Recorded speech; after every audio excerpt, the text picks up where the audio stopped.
করার সিদ্ধান্ত গ্রহণ করবেন তারা জিলহজের চাঁদ ওঠার পর থেকে নিয়ে ঈদের দিন কোরবানি করা পর্যন্ত এই সময়ের মধ্যে মাথার চুল, গোঁফ, হাত পায়ের নখ এবং শরীরের অবাঞ্ছিত পশম ইত্যাদি এগুলো কাটা থেকে বিরত থাকবেন এই 10 দিন। অর্থাৎ এগুলো চাঁদ উঠার আগে আগে কেটে ফেলবেন। আর কাটবেন কখন? কোরবানির পরে। তাহলে চাঁদ উঠা থেকে কোরবানির সময়ের মধ্যে চুল, নখ ইত্যাদি কাটা থেকে বিরত থাকবেন কারা? যারা কোরবানি করার নিয়ত করেছেন। যদিও এখানে কোরবানি যারা করার নিয়ত করেন নাই, যারা কোরবানি করার নিয়ত করেন নাই সে মানুষগুলোর জন্য এই আমলের কথা অনেক উলামা ইকরাম বলেন এবং উভয়টার সপক্ষেই কম বেশি দলিল এবং যুক্তি আছে।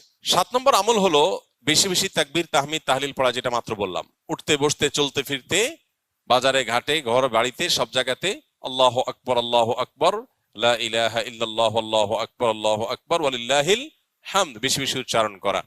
আমরা মোবাইলের ওই যে কল করলে যে বাজে যে কি বলে ওইটাকে, রিংটোন না, ওয়েলকাম টিউন। ওয়েলকাম টিউন হিসাবে তাকবীর কিভাবে সেট করা যায় সেটার জন্য আমরা প্ল্যান করতে পারি, প্রোগ্রাম করতে পারি। আর কতভাবে মানুষকে স্মরণ করানো যায় হালাল উপায়ে, বৈধ উপায়ে, সেটা আমরা চেষ্টা করতে পারি। তাহলে 7 নম্বর আমল হলো বেশি বেশি তাকবীর, তাহমিদ, তাহলিল পাঠ করা। এটা এই 10 দিন ধরে রাত দিন কোনো সংখ্যা ছাড়া যার যতটুকু তৌফিক হয়